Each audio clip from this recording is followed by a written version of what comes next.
Kajian Kitab.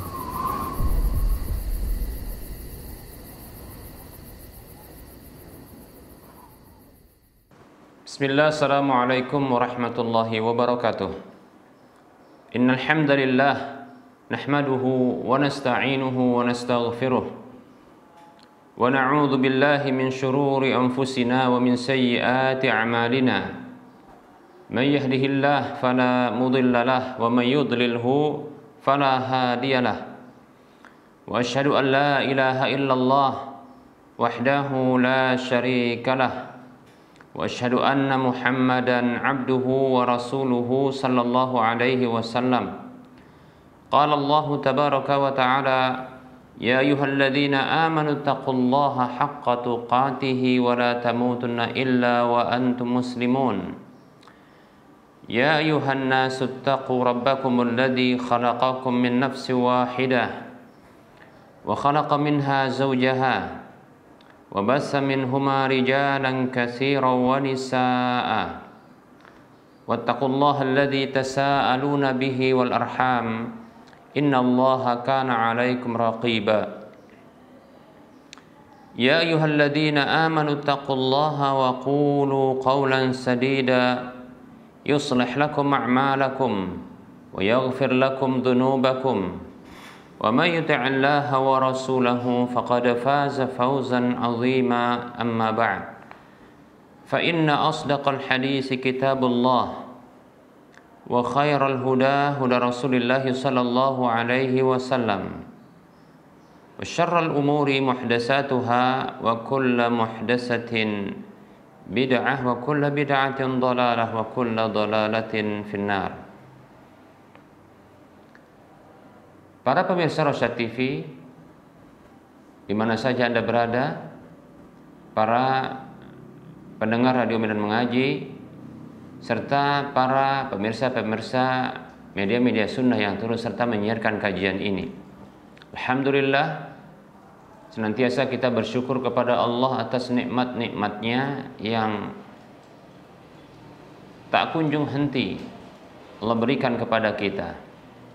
Salawat serta salam jangan pernah terlewatkan dalam hidup kita untuk kita ucapkan teruntuk Nabi kita tercinta Nabi Muhammad sallallahu alaihi wasallam.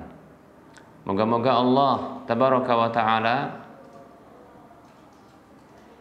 memasukkan kita ke dalam golongan hamba-hambanya yang selalu setia dengan petunjuk ajaran Rasulnya sampai Allah mewafatkan kita. Baik para hamba Allah rahimani wa rahimakumullah, kita lanjutkan pembahasan kitab Minhajul Muslim di bab yang keempat tentang ibadah, dan kita masuki fasal yang keempat, yaitu tentang mandi,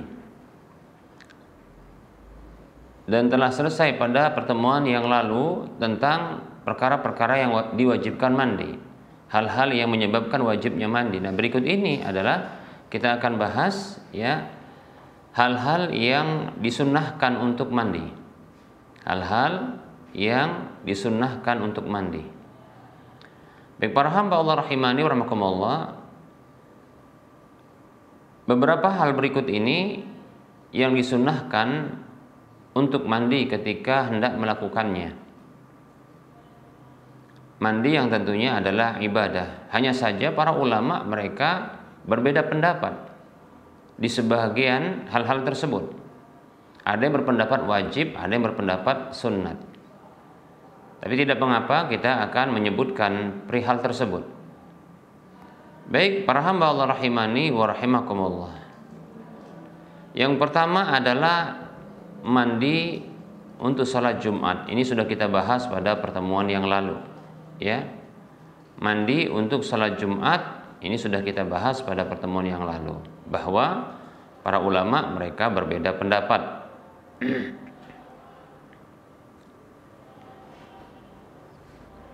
Antara jumhur ulama dari kalangan sahabat seperti Abdullah bin Mas'ud, Abdullah bin Abbas radhiyallahu anhum, dan sebagian ulama yang lain seperti contohnya adalah Imam Abu Hanifah,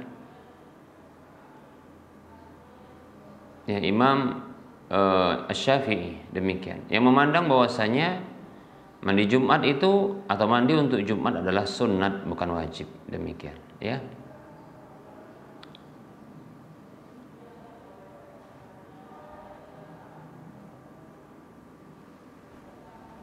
Kemudian pendapat yang kedua yang mengatakan bahwasanya hukumnya adalah wajib. Nah, ini pendapat dari kalangan sahabat Abu Hurairah, Ammar bin Yasir, Abu Sa'id Al-Khudri radhiyallahu anhum. Demikian pula sebagian tabi'in, Hasan Al-Basri dan ulama-ulama empat mazhab di antaranya ya Imam Malik, Imam Ahmad dan pendapat Ibnu Hazm demikian, ya. Sebagian dari ulama empat mazhab maksudnya, bukan seluruh, ya. Baik, ya. Nah, jadi ada perbedaan pendapat. Nah, yang mengatakan wajib dalilnya adalah sabda Nabi sallallahu alaihi wasallam, "Ghusl Jum'ati wajibun ala kulli muhtalim."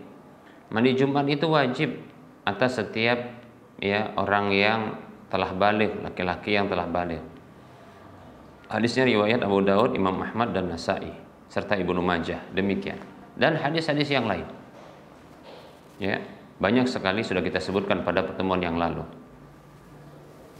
Adapun sebagian ulama yang mengatakan hukumnya sunat mandi ketika hendak Jumat ini, mereka berdalilkan dengan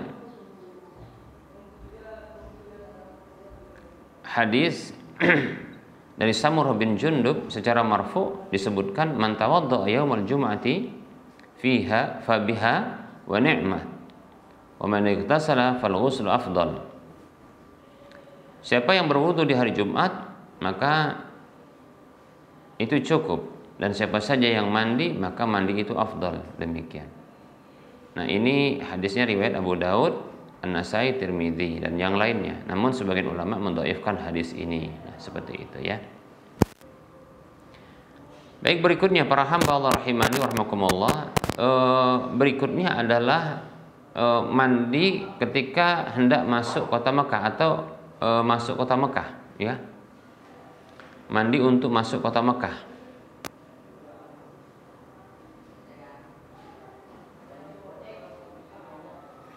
Nah, ini berdasarkan hadis Abdullah bin Umar radhiyallahu anhuma, annahu kana la yaqdumu Makkah illa bata bi Tuwa hatta yusbiha wa yaghtasila summa yadkhula Makkah naharan wa yadhkuru 'anil nabiy sallallahu alaihi wasallam annahu fa'alahu.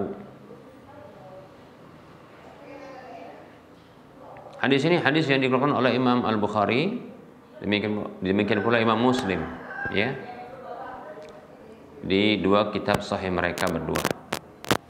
Dari Abdullah bin Umar radhiyallahu anhu bahwasanya beliau tidaklah masuk kota Mekah, datang ke Mekah kecuali beliau menginap di Tuwa, sebuah lembah, ya, atau sebuah tempat, ya, yang mendekati kota Mekah, Tuwa, sampai masuk waktu subuh. Dan beliau itu mandi kemudian masuk kota Mekah di siang hari atau ketika sudah terbit matahari.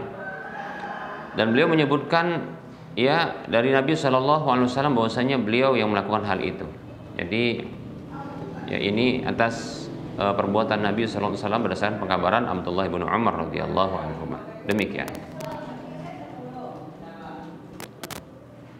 Baik para hamba Allah rahimani rahimakumullah, demikian pula, ya, dianjurkan untuk mandi ketika di Arafah berdasarkan perbuatan Nabi Shallallahu Alaihi Wasallam. Namun, ya, kita katakan begitu banyaknya saat ini, ya, ketika untuk wukuf di Arafah. Nah, ini tentunya agak merepotkan kalau mandi, ya, untuk wukuf kalau di Arafahnya. Tapi kalau sebelumnya mungkin berpotensi, ya. Namun kita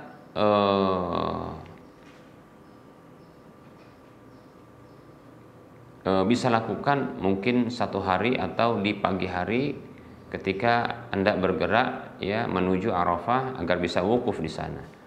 Demikian. Baik ya. Nah, berdasarkan penjelasan dari Syekh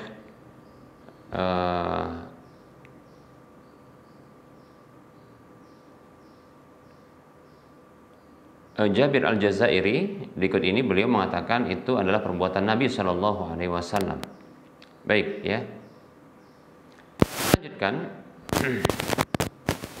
Hal yang disunahkan untuk mandi berikutnya adalah setelah memandikan mayit. Ya, setelah memandikan mayit, nah ini dianjurkan untuk mandi. Ya.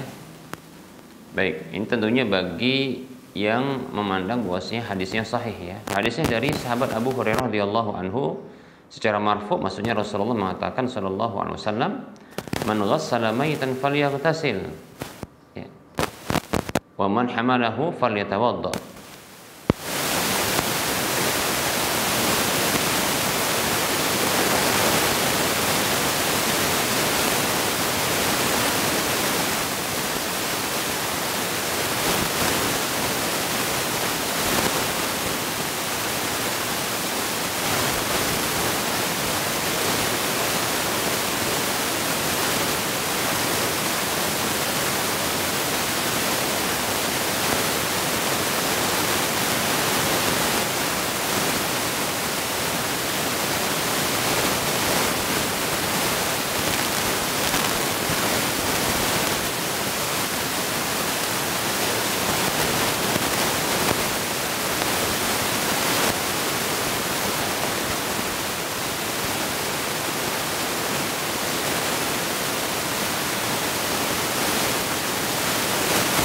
Tambahan ini ya, yaitu mandi untuk sholat Idul Fitri dan Idul Adha dianjurkan untuk mandi. Ada riwayat hadis yang dikeluarkan oleh Imam Ibnu Majah, tapi sayang ini hadisnya dhaif, didhaifkan oleh sebagian ulama, dari Al-Faqih Ibnu Sa'ad, anna Nabiy sallallahu alaihi wasallam kana yaghtasilu yaumal fitri wal adha.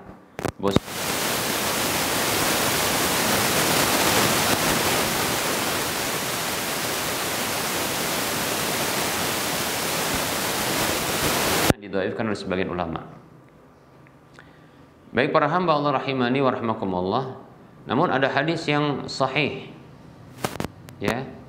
Ada hadis yang sahih yang lain yang menunjukkan memang betul-betul dianjurkan untuk mandi ya pada hari raya Idul Fitri dan Idul Adha, berdasarkan hadis dari Sabit dari Ali bin Abi Thalib dan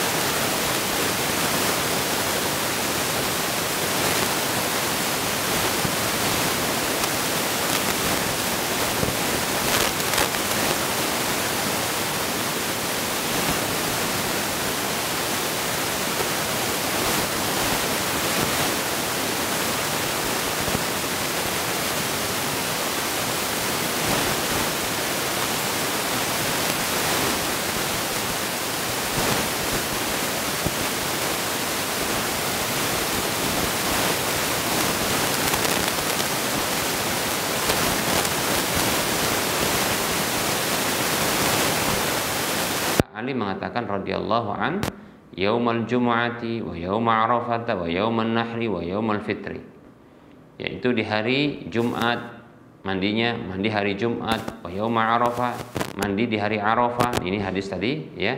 Kemudian mandi di hari raya Idul Adha, yaitu di hari raya menyembelih, dan mandi di hari raya Idul Fitri. Hadisnya dikeluarkan oleh Imam Asy-Syafi'i dalam kitab Musnadnya dari jalurnya Al-Baihaqi, sanadnya sahih, demikian ya.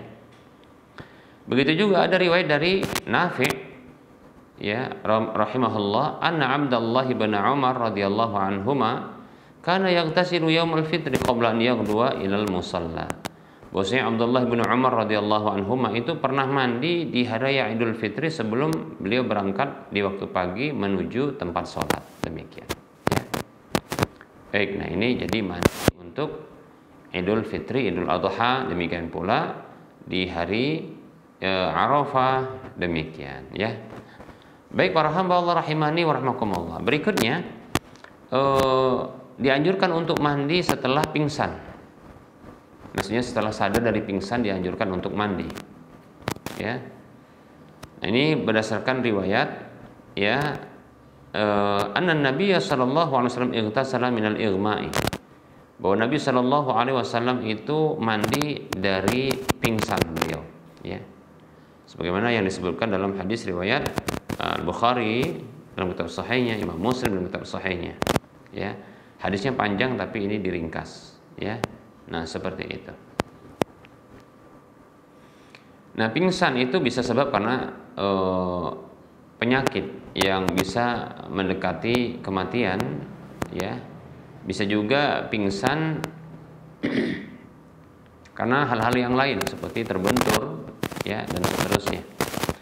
Sebagian ulama mereka mengkiaskan kepada sadar dari kegilaan. Ya, sadar dari kegilaan itu disamakan sehingga dianjurkan juga untuk mandi, demikian, ya. Nah, para ulama menyatakan ya dengan status ijma bahwasanya ini hukumnya sunat, tidak wajib, ya, hukumnya sunat saja tidak wajib. Jadi mandi ya setelah sadar dari pingsan. Disamakan dengan itu adalah sadar dari gila, demikian. Baik para hamba Allah rahimani wa rahimakumullah.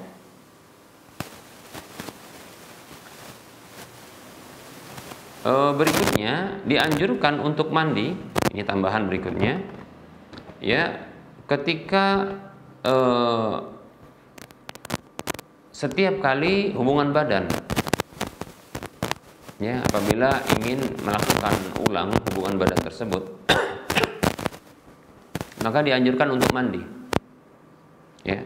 Jadi contohnya ketika hubungan badan selesai, ya, lalu ingin mengulangi, ya, mengulangi baik itu dengan istri yang sama ataupun kepada istri yang lain kalau punya istri yang lain, ya, atau dengan istri yang sama, ya, maka dianjurkan untuk mandi. Ini berdasarkan hadis Abu Rafi' radhiyallahu anhu. Anna Nabiy sallallahu alaihi wasallam tafa dzata lailatin ala nisa'ihi yaghtasilu 'inda hadhihi wa 'inda hadhihi. Abu Rafi' radhiyallahu anhu mengatakan bahwa Nabi sallallahu alaihi wasallam itu pernah satu malam itu beliau menggilir istri-istri beliau. Maksudnya beliau mengunjungi satu istri lalu beliau berhubungan badan, ya. Kemudian begitu juga seterusnya. Dan beliau ya mandi di istri yang ini dan istri yang itu. Maksudnya setiap kali hubungan badan, ya, itu beliau mandi. Dan itu diperhatikan oleh Abu Rafi'. Ya mungkin ketahuan bahwasanya Rasulullah itu berhubungan badan adalah setiap keluar dari rumah, satu rumah, beliau itu rambut beliau meneteskan air.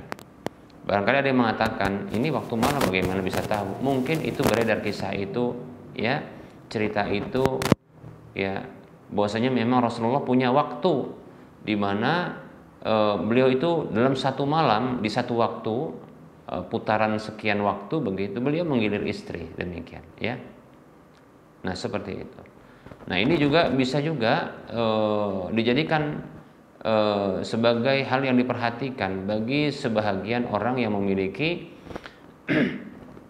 beberapa istri, ya, contohnya 4 istri atau mungkin 3 istri, ya, mereka mungkin seorang suami itu butuh untuk menentukan dalam beberapa waktu satu putaran begitu, satu periode, ya, yang sifatnya berkala tentunya, apakah sebulan sekali atau 2 bulan sekali atau 3 bulan sekali, tidak mesti, yaitu menggilir istri keseluruhan di satu malam, demikian, ya. Nah seperti itu. Ini barangkali untuk menghilangkan kerinduan ya para istri terhadap suaminya, demikian. Nah seperti itu. Dan dianjurkan untuk mandi setiap kali hubungan badan. Dan di sini fungsinya adalah untuk menguatkan badan, ya, menyegarkan badan, mengembalikan stamina begitu, ya. Baik. Nah, maka Abu Rafi berkata kepada Rasulullah Shallallahu Alaihi Wasallam, ya Rasulullah, ala taj'aluhu wahidan, tidakkah anda jadikan ala taj'aluhu wahidan, tidakkah anda jadikan mandi itu cuma satu kali saja? Maksudnya adalah karena memang tahu Rasulullah akan menggilir istri, ya, dan istri beliau ada 9, dan nanti semuanya akan mendapatkan kondisi, yaitu kondisi junub begitu. Jadi Abu Rafi radhiyallahu anhu itu bertanya, tidakkah ya dijadikan cuma satu aja, yaitu nanti di akhir. Ya, kalau memang nanti ini akan terus berhubungan badan sampai akhir, istri yang urutan yang terakhir, ya, tidakkah dijadikan yang terakhir saja, jadi satu saja begitu ya. Demikian. Apa kata Rasulullah? Qala hadza azka wa atyabu wa atharu. Ini lebih suci, ini lebih wangi, ini lebih bersih. Masya Allah ya. Hadisnya diriwayatkan oleh Imam Abu Daud dan Ibnu Majah.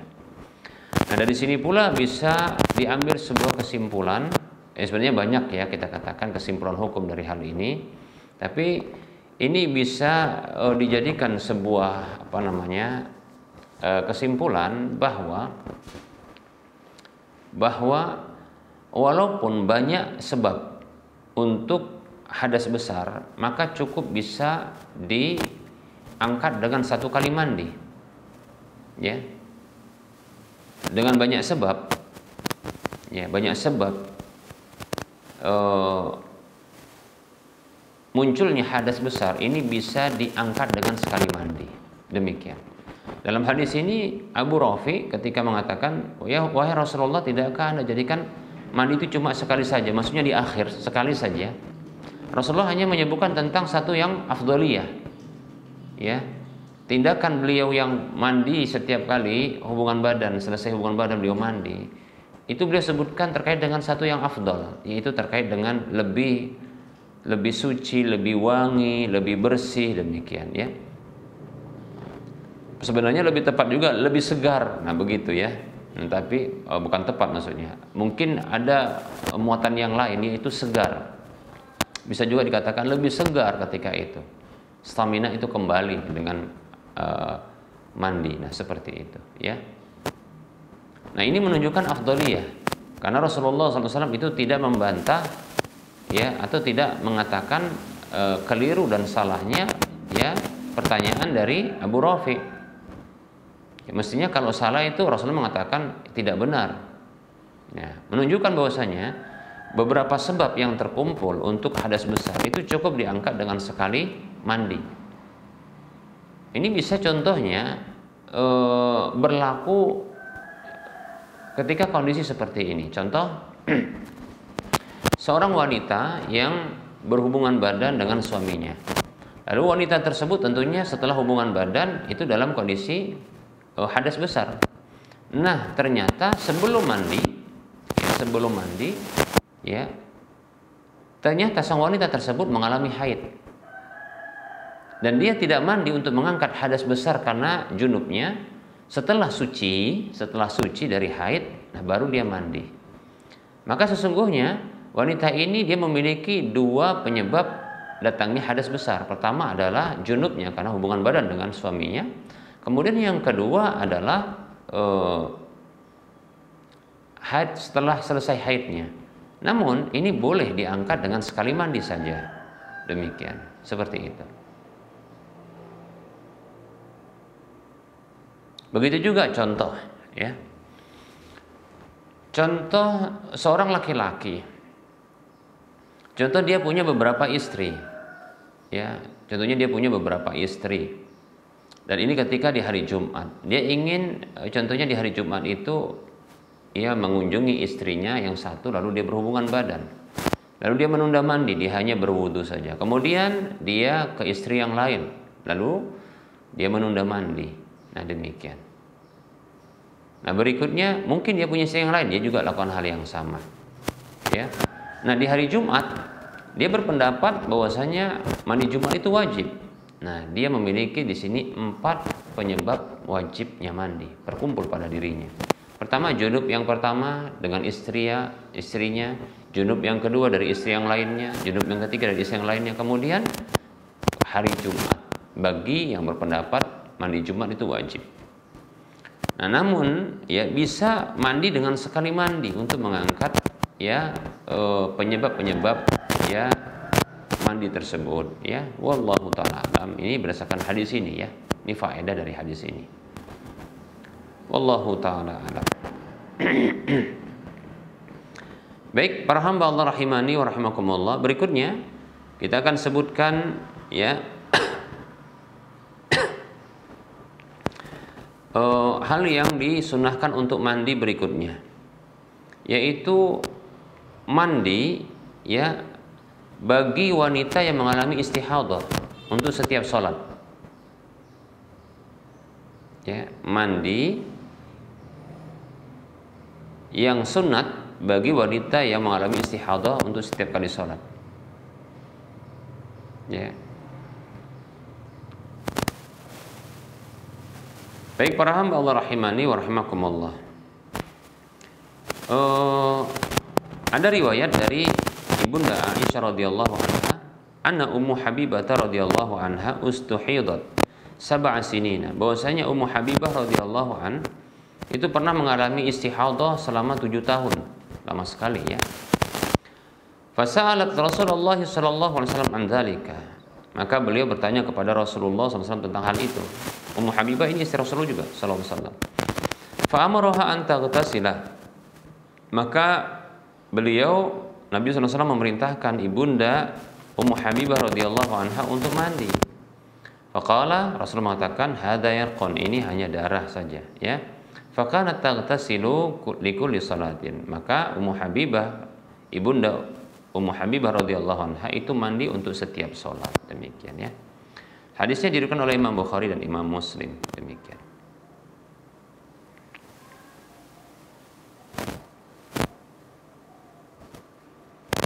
Namun ini hukumnya sunat ya, bukan wajib. Ya. Ini hukumnya sunat, bukanlah wajib. Ya. Nah, ini pendapat jumhur ulama yang mengatakan bahwasanya mandi untuk wanita yang mengalami istihadah, ya, keluar darah dari kemaluannya karena satu penyakit, ya, bukan karena haid ataupun nifas, ya. Maka ini sunnah saja, tidak wajib. Demikian. Ini pendapat jumhur ulama, di antaranya Imam Asy-Syafi'i, ya, demikian. Baik ya. Nah, terus apa yang wajib bagi wanita yang istihadah, yaitu berwudu setiap kali hendak sholat. Itu pendapat yang kuat ya, berwudu untuk setiap kali sholat. Demikian ya. Boleh juga bagi wanita istihadah untuk menggabungkan sholat-sholatnya dan mandi di antara penggabungan sholat tersebut. Contohnya zuhur dengan asar digabungkan sholatnya dengan sekali mandi, maghrib dengan isya digabungkan sholatnya dengan sekali mandi. Demikian. Nanti untuk subuh juga sekali mandi saja. Demikian. Nah, seperti itu ya. Barangkali pembahasannya akan sampai ketika membahas tentang haid, nifas dan istihadah. Wallahu taala alam. Baik, kita cukupkan dulu untuk penyampaian materi. Insyaallah taala kita akan lanjutkan ya pada pertemuan mendatang insyaallah taala ya. Baik, bagi para pemirsa dan para pendengar sekalian yang ingin bertanya dipersilahkan lewat chatting WhatsApp.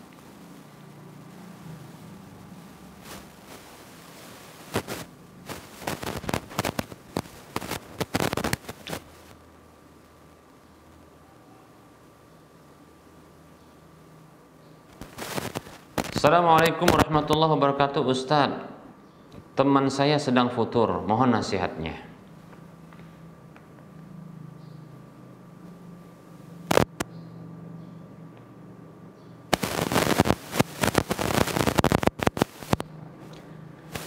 Bismillah, waalaikumsalam warahmatullahi wabarakatuh. Futur adalah lemahnya semangat keimanan untuk mengaplikasikan keimanan.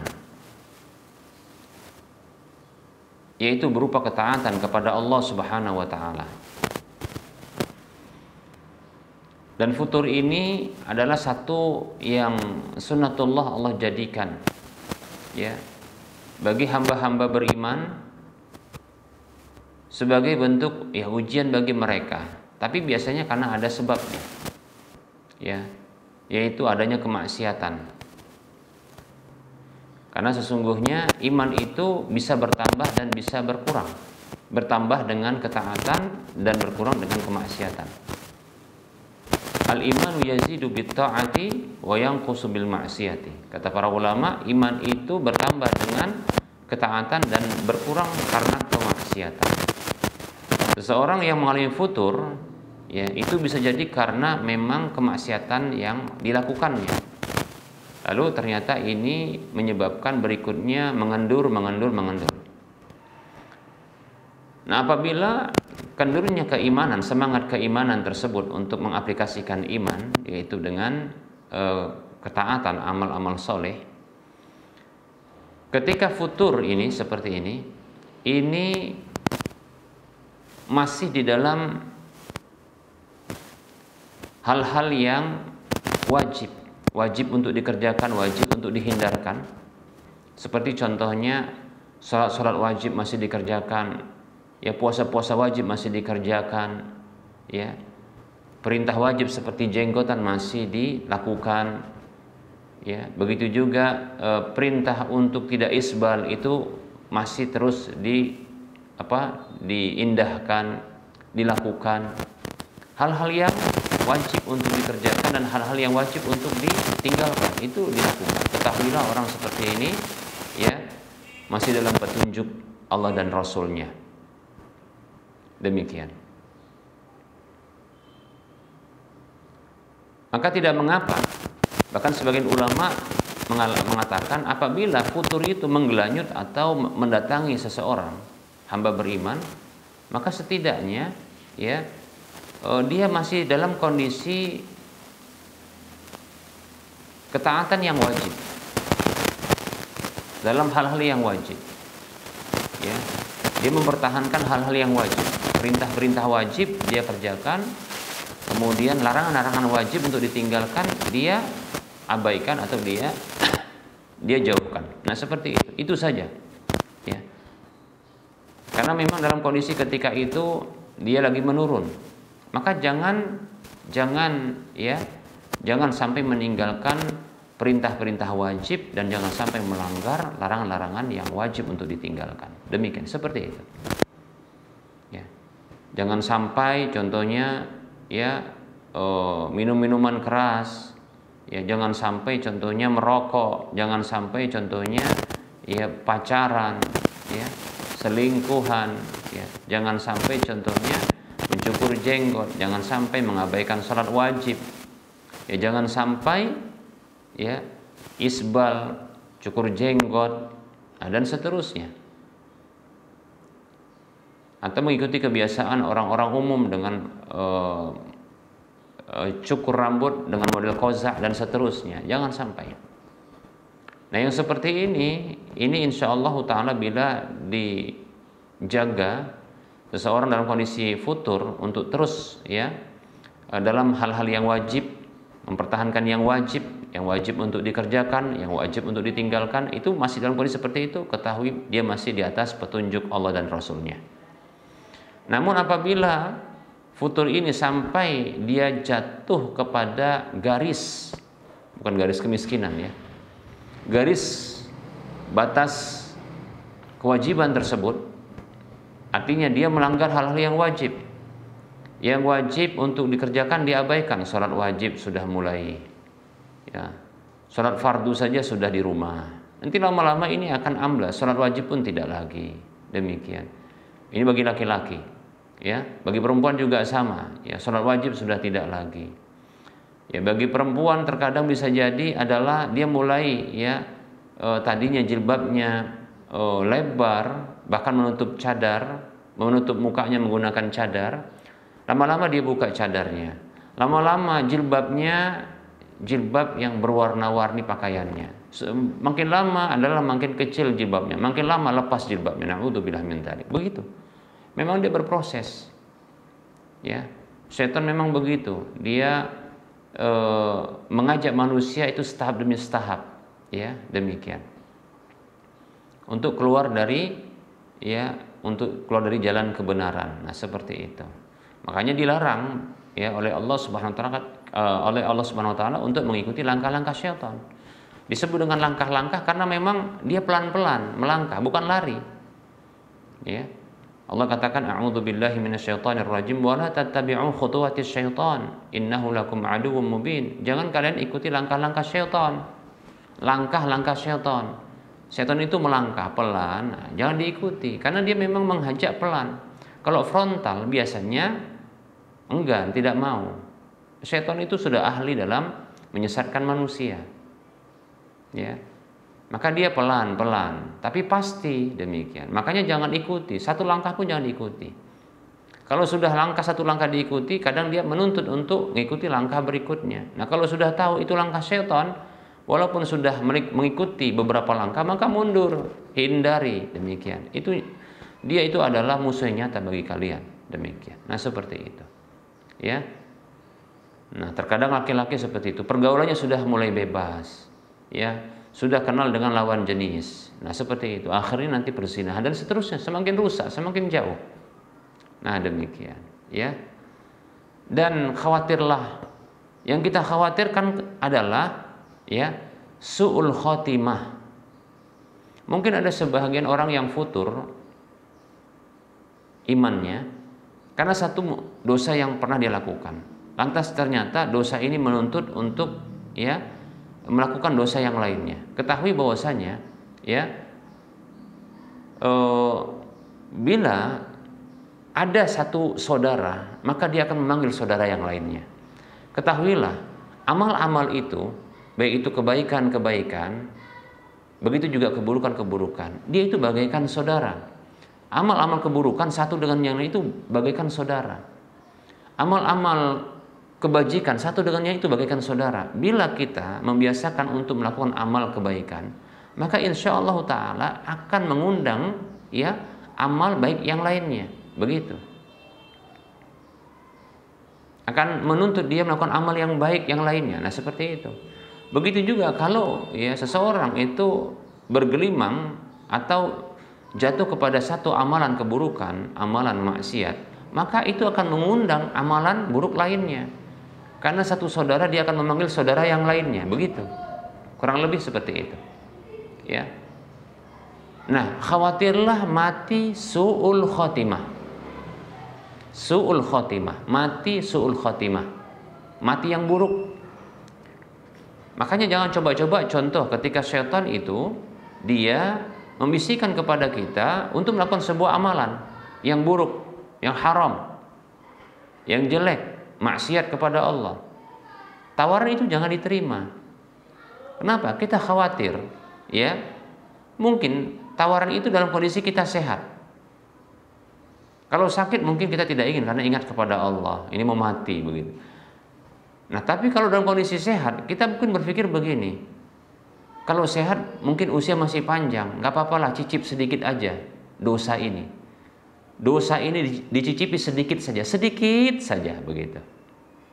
Sedikit, setan pun mengatakan sedikit saja. Nah, begitu. Nah, ternyata mungkin prediksi dia mengatakan begini, kan masih sehat, masih segar bugar, umur masih panjang insya Allah. Baik, ya kita katakan mungkin betul orang ini adalah orang yang dipanjangkan usianya oleh Allah Subhanahu wa taala. Namun bukan tidak bisa Allah menutup hidupnya dalam kondisi dia melakukan dosa yang dikit saja tadi itu. Tapi tentu dia tutup hidupnya dengan dosa. Ini namanya su'ul khatimah. Oke, kita beralih kepada orang yang kita katakan usianya panjang. Tapi ketika syaitan mampu untuk merayu manusia, hamba tersebut untuk melakukan dosa yang dikit saja, ketahuilah dosa ini akan bertambah. Karena dia akan memanggil saudaranya. Terus, nanti sampai dia keenakan, sampai dia berterusan dia sulit melepaskan diri darinya. Lalu akhirnya dalam kondisi yang mungkin itu batas akhir dari kehidupannya, Allah tutup dengan itu. Su'ul khatimah.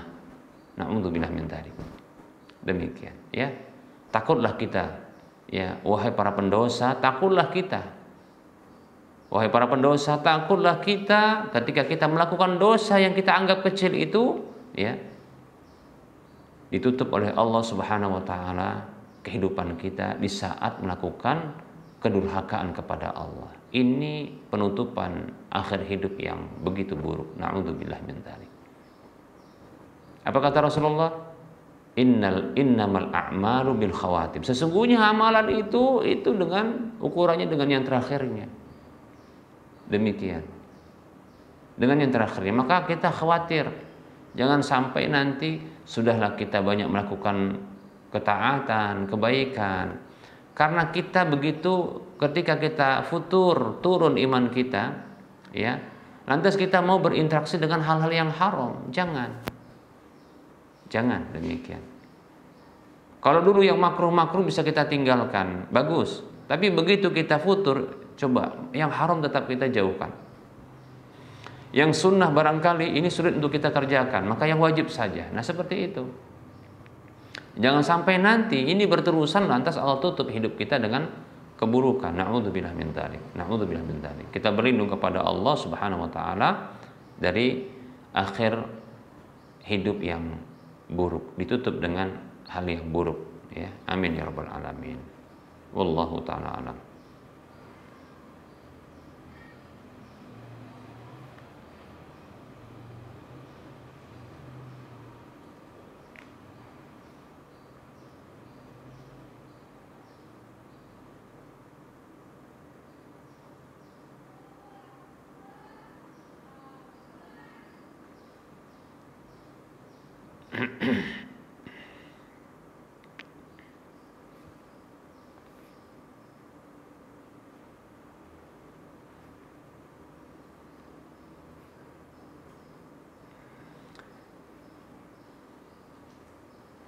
Baik para hamba Allah rahimani wa rahimakumullah.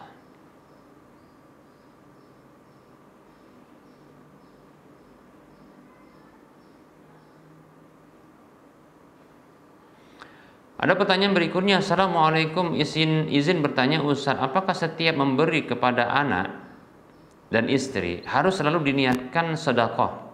Karena kadang saat memberi tidak ada perasaan sedekah.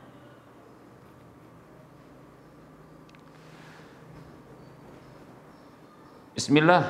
Waalaikumsalam warahmatullahi wabarakatuh. Memberi nafkah ini sebuah amalan yang dia kebaikannya sampai kepada orang lain, ya, kepada anak dan istri atau siapa saja yang dinafkahinya. Maka tentunya akan mendapatkan pahala, itu pahala nafkah. Bahkan, ya, seseorang yang dia mengetahui bahwasanya harta yang diberikan kepada anak dan istri itu adalah nafkah, itu adalah niat. Ketahui niat itu adalah mengikuti pengetahuan kita. Kata Syekhul Islam Ibnu Taimiyah rahimahullah taala dalam Majmu' Fatawa beliau, an-niyatu tatba'ul ilma. Niat itu mengikuti pengetahuan kita. Faman alima ma arada fi'lahu faqad nawahu. Maka siapa saja yang mengetahui apa yang dia ingin lakukan, maka dia sudah meniatkannya. Jadi kalau seseorang sudah tahu apa yang mau dia lakukan, yaitu dia memberikan nafkah kepada anak dan istri, maka sungguh dia telah berniat, ya, dengan niat memberi nafkah. Hanya saja memang, ya, dia hanya mendapatkan, ya, pahala niat nafkah dan nafkah itu. Andaikan bisa ditambahkan niat-niat yang lain. Seperti apa contohnya? Seperti contohnya adalah niat untuk membantu anak dan istri dalam ketaatan. Itu kalau ini butuh untuk diniatkan. Kalau nafkah tadi sudah diniatkan. Nafkah itu ya termasuk sedekah. Ya, nafkah sedekah, infak. Nah, seperti itu sama insya Allah ya. Ya, diberikan kepada istri, anak dan istri, maka niat itu sudah.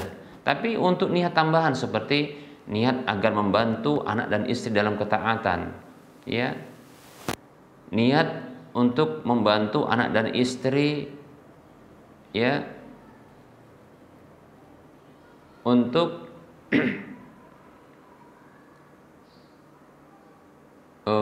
terlindungi dari segala keburukan dengan nafkah yang diberikan. Ya, contoh ya, nafkah yang diberikan itu adalah membeli pakaian, nafkah yang diberikan adalah untuk menyewa rumah, contohnya seperti itu ya. Yang itu adalah untuk ya contohnya melindungi anak dan istri dari gangguan atau dari apa saja yang mengancam. Ya, dengan contohnya tinggal di rumah tentunya kan lebih aman ketimbang kalau tinggal ya di luar rumah atau di kolong-kolong jembatan. Demikian, ya. Niat untuk memberikan perlindungan dari panas, dingin. Demikian pula untuk istri agar terjaga auratnya tidak terlihat oleh laki-laki yang lain. Nah, seperti itu. Nah, ini luar biasa. Jadi bukan sepele. Cuma ini kan butuh niat, diniatkan. Nah, seperti itu. Kalau memberi untuk nafkah saja cukup. Nah, ini butuhnya rincian. Jadi kalau global dengan rinci itu beda.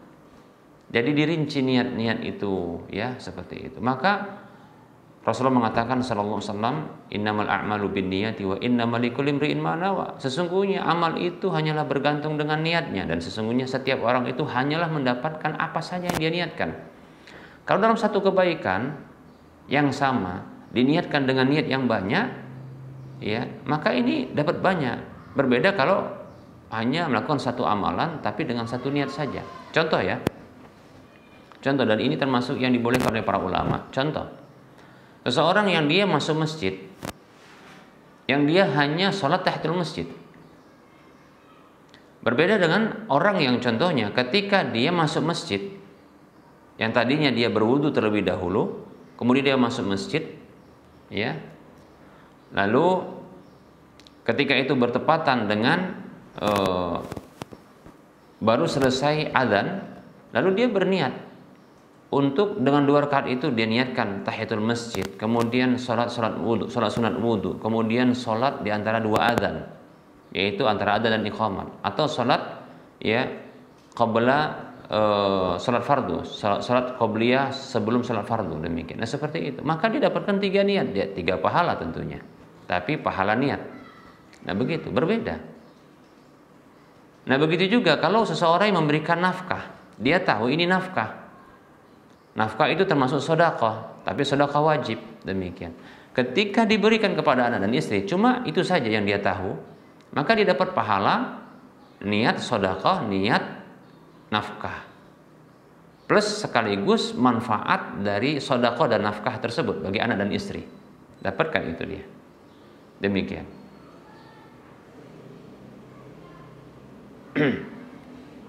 Berbeda halnya dengan seorang suami, kepala rumah tangga, yang dia berniat dengan uang yang diberikan, ya, maka dia berniat untuk memberikan nafkah kepada anak dan istrinya, kemudian melindungi mereka dari kekurangan, kelaparan dan seterusnya, kemudian membantu mereka untuk taat kepada Allah, nah seterusnya, maka ini akan dapatkan pahala yang banyak. Wallahu ta'ala a'lam.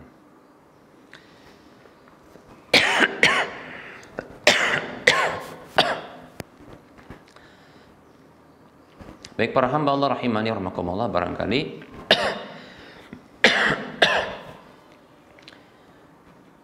penjelasan ini saja yang bisa kita sampaikan. Tentunya dalam penjelasan ini banyak kekurangan dan kesalahan.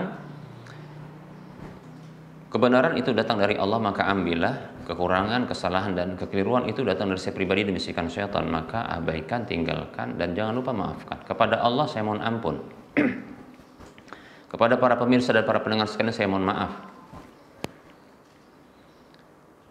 Sebelum kita mengakhiri perjumpaan ini, seperti biasa kita memberikan motivasi kepada para kaum muslimin seluruhnya. Mari kita berdonasi untuk membangun Masjid Al-Muwahhidin yang akan dijadikan Islamic Center di wilayah Medan dan sekitarnya. Insya Allah Ta'ala ya akan diselenggarakan ya ibadah-ibadah wajib seperti sholat 5 waktu di masjid ini tentunya. Kegiatan-kegiatan seperti contohnya kajian-kajian ilmiah yang sifatnya rutin maupun berkala. Demikian pula kegiatan sosial yang lainnya, demikian ya. Nah, silakan ya berpartisipasi di dalam pembangunan Masjid Al-Muwahhidin ini. Ya, nilai proyek kita sekitar 41 miliar. Kita masih memiliki peluang yang banyak untuk bisa berdonasi, memiliki aset akhirat yang minimal pahalanya 700 kali lipatnya, dan ini akan terus mengalir pahalanya tatkala kita telah tiada, tentunya tatkala sudah dimanfaatkan ya. Nah, seperti itu. Dan Allah Subhanahu wa taala akan mengganjar, memberikan balasan bagi orang yang sekecil apapun dia menyumbangkan atau berpartisipasi dalam pembangunan masjid rumah Allah. Allah akan bangunkan sebuah rumah baginya di surga. Demikian. Baik, silakan transfer ke nomor rekening Bank Syariah Indonesia di nomor 7127485555 atas nama Yayasan Lajnah Dakwah Medan kode Bank 451. Anda bisa melihat informasi lanjutan di layar kaca Anda ini. Semoga Anda termotivasi dan semoga bermanfaat. Mohon maaf atas segala kekurangan. Kita ketemu lagi di lain kesempatan. Wassalamualaikum. Subhanakallahumma wa bihamdika asyhadu an la ilaha illa anta astaghfiruka wa atubu ilaika walhamdulillahirabbil alamin. Wassalamualaikum warahmatullahi wabarakatuh.